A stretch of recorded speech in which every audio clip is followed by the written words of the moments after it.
നമ്മൾ aquarium shop visit ചെയ്ത സമയത്ത് കണ്ട ഒരു വെറൈറ്റി മീനാണ് ഈ കാണുന്നത്. ചിലർക്കൊക്കെ ചിലപ്പോൾ ഓൾറെഡി മനസ്സിലായി കാണും ഇത് ഏത് മീനാണെന്നുള്ളത്. ഇനി മനസ്സിലാവാത്തവർക്ക് വേണ്ടി പറയുകയാണ്, ഈ മീനിൻ്റെ പേരാണ് സിൽവർ ഡോളർ. ഇതിൻ്റെ സയൻറ്റിഫിക് നെയിമാണ് മെറ്റിനിസ് അർജൻറ്റിയസ്. നമ്മൾ സ്ക്രീനിൽ എഴുതി കാണിച്ചിട്ടുണ്ട്. ഈ സിൽവർ ഡോളറിൽ തന്നെ പല വെറൈറ്റികൾ ഉള്ളതുകൊണ്ടാണ് നമ്മൾ സയൻറ്റിഫിക് നെയിം ആഡ് ചെയ്തിട്ടുള്ളത്. അപ്പോൾ ഈ വെറൈറ്റി ഏതാണെന്ന് നിങ്ങൾക്ക് കൃത്യമായിട്ട് തന്നെ മനസ്സിലാക്കാനായിട്ട് സാധിക്കും. ഇതിൻ്റെ പേര് സിൽവർ ഡോളർ എന്ന് വരാനായിട്ടുള്ള കാരണം എന്താണെന്ന് വെച്ച് കഴിഞ്ഞാൽ ഇങ്ങനെയാണ് പറയുന്നത്. അതായത് ഇതിൻ്റെ ശരീരം ഒരു സിൽവർ കോയിൻ പോലെയാണ്, അതുകൊണ്ടാണ് സിൽവർ ഡോളർ എന്ന് പറയുന്നത്. അതായത് നല്ല രീതിയിൽ തിളങ്ങുന്ന ഒരു വെള്ളി കളർ പോലെയാണ് ഇതിൻ്റെ സൈഡ്, നിങ്ങൾക്ക് കാണുമ്പോൾ തന്നെ മനസ്സിലാവും.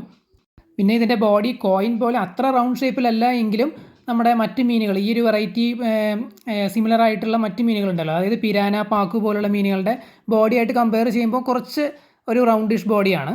അങ്ങനെ ഒരു സിൽവർ കോയിൻ്റെ ഷേപ്പ് ഉള്ളത് കൊണ്ടാണ് സിൽവർ ഡോളർ എന്ന പേര് വന്നത് എന്ന് പറയപ്പെടുന്നു. പിന്നെ ഇതിൻ്റെ ഷേപ്പ് കാണുമ്പോൾ നമ്മുടെ പിരാന, പാക്കു പോലുള്ള മീനുകളായിട്ട് നമുക്കൊരു കണക്ഷൻ തോന്നിക്കുന്നുണ്ട്. മാത്രമല്ല ഇതിൻ്റെ ഒറിജിൻ എന്ന് പറയുന്നത് നമ്മുടെ സൗത്ത് അമേരിക്കൻ ഭൂഖണ്ഡത്തിലെ രാജ്യങ്ങളായിട്ടുള്ള വെനിസ്വേല, ബ്രസീൽ, ഈ സ്ഥലങ്ങളാണ്. ഇതിൽ മെയിനായിട്ട് നമ്മുടെ ആമസോൺ റിവർ ബേസിൻ തന്നെയാണ്. അതായത് പിരാന, പാക്കു, അരപ്പയ്മ, അതുപോലെ ഓസ്കാർ, റെഡ് ടെയിൽ കാറ്റ്ഫിഷ് ഒക്കെ വരുന്ന അതേ സ്ഥലത്തു നിന്ന് തന്നെയാണ് ഇവരും വരുന്നത്.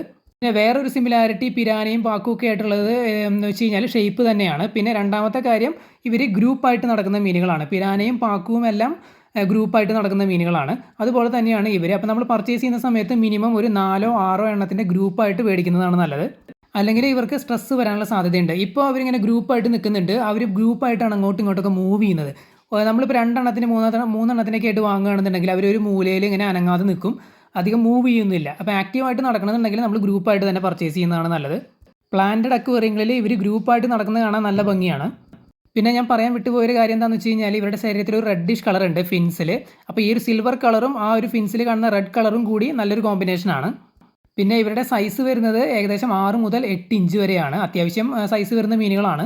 പിന്നെ ഇതിൻ്റെ പ്രൈസ് വരുന്നത് പെയറിന് എനിക്ക് തോന്നുന്നു 150 180 മറ്റോ ആണ്, കൃത്യമായിട്ട് ഓർക്കുന്നില്ല.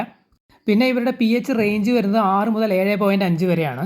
അതുപോലെ തന്നെ ടെമ്പറേച്ചർ മെയിൻറ്റെയിൻ ചെയ്യേണ്ട റേഞ്ച് എന്ന് പറയുന്നത് 23 മുതൽ 28 ഡിഗ്രി സെൽഷ്യസ് വരെയാണ്. ഇവർ വളരെ പീസ്ഫുൾ ആയിട്ടുള്ള മീനുകളാണ്. മറ്റുള്ള മീനുകളെ അറ്റാക്ക് ചെയ്യുന്ന അത്തരത്തിലുള്ള അഗ്രസീവ് ബിഹേവിയർ ഒന്നും ഈ മീനുകൾ കാണിക്കാറില്ല.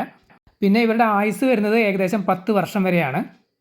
പിന്നെ ഇവരുടെ ഫുഡിനെ കുറിച്ച് പറയുകയാണെന്നുണ്ടെങ്കിൽ ഇവർ സസ്യാഹാരങ്ങളും മാംസാഹാരങ്ങളും കഴിക്കാറുണ്ട്. പക്ഷേ ഇവർ മെയിനായിട്ടും കഴിക്കാനായിട്ട് ഇഷ്ടപ്പെടുന്നത് മാംസാഹാരങ്ങളാണ്. ഈ ഒരു സൈസിലൊക്കെ ആണെങ്കിൽ ഇവരുടെ മൗത്ത് സൈസ് വളരെ ചെറുതാണ്. അപ്പോൾ മൈക്രോ പെല്ലറ്റ്സ് ഫീഡ് ചെയ്യാം, ഫ്ലേക്സ് ഫീഡ് ചെയ്യാം, അതുപോലെ തന്നെ ആർട്ടീമിയ, പിന്നെ ബ്ലഡ് വേംസ്, ഇത്തരത്തിലുള്ള സംഭവങ്ങളൊക്കെ ഇവർക്ക് ഫീഡ് ചെയ്യാം. സസ്യാഹാരങ്ങൾ കൂടുതലായിട്ട് കഴിക്കുന്ന മറ്റ് മീനുകളായിട്ടുള്ള നമ്മുടെ പാക്ക് പോലുള്ള മത്സ്യങ്ങളൊക്കെ നമുക്കറിയാം ചെടികളൊക്കെ കടിച്ച് നശിപ്പിക്കുന്ന മീനുകളാണ്. അതേസമയം ഇവർക്ക് അത്തരത്തിലുള്ള സ്വഭാവമൊന്നുമില്ല. അതുകൊണ്ട് പ്ലാന്റഡ് അക്വേറിയത്തിലൊക്കെ ഇവർ സ്യൂട്ടബിൾ ആണ്. പക്ഷേ നമ്മൾ തീരെ ഫുഡ് കൊടുക്കാതെയൊക്കെ ഇരിക്കുക, അപ്പോൾ ഇവർ ആകെ വിശന്ന് വലഞ്ഞ് ഇരിക്കുകയൊക്കെ ആണെന്നുണ്ടെങ്കിൽ ചിലപ്പോൾ ചെറിയ രീതിയിലൊക്കെ അവർ പ്ലാന്റ്സ് കടിച്ച് നശിപ്പിച്ചു എന്ന് വരാം. പക്ഷേ നമ്മൾ പ്രോപ്പറായിട്ട് ഇവർക്ക് ഫീഡിങ്ങും കാര്യങ്ങളൊക്കെ ചെയ്യുന്നുണ്ട് എന്നുണ്ടെങ്കിൽ ഇവർ ചെടികളൊന്നും അങ്ങനെ കടിച്ച് നശിപ്പിക്കാറില്ല. പിന്നെ വെജിറ്റബിൾസ് ആയിട്ടുള്ള സ്പിനാച്ച്, ലെറ്റ്യൂസ്, സുക്കിനി, കുക്കുംബർ പോലുള്ള സംഭവങ്ങളൊക്കെ ഇവർ കഴിക്കാറുണ്ട്. പിന്നെ ബ്രീഡിങ്ങിനെ കുറിച്ച് പറയുകയാണെന്നുണ്ടെങ്കിൽ ഇവരുടെ ബ്രീഡിങ് അത്ര എളുപ്പമല്ല. സാധാരണ ഇവരങ്ങനെ ബ്രീഡ് ആവാറില്ല. മുട്ട ചിതറിച്ചിട്ടാണ് ഇവർ ബ്രീഡ് ആവുന്നത്. നമ്മുടെ മറ്റ് വെറൈറ്റികളായിട്ടുള്ള സീബ്ര, അതുപോലെ തന്നെ ടെട്രകൾ, ടൈഗർ ബാർബുകളൊക്കെ ബ്രീഡ് ആവുന്ന സെയിം രീതി തന്നെയാണ് ഇവരും ഫോളോ ചെയ്യുന്നത്. പിന്നെ ഇവരുടെ ബോഡിയുടെ കളർ ഏറ്റവും ബെസ്റ്റായി നിൽക്കുന്നത് ഇവരുടെ ചെറിയ പ്രായങ്ങളിലാണ്. വലുതായി വരും തോറും ഇവരുടെ ഭംഗി കുറയുന്നതായിട്ടാണ് പറയപ്പെടുന്നത്. പിന്നെ ഇവരുടെ വാട്ടർ ക്വാളിറ്റി നല്ല രീതിയിൽ തന്നെ മെയിൻറ്റെയിൻ ചെയ്ത് പോകണം.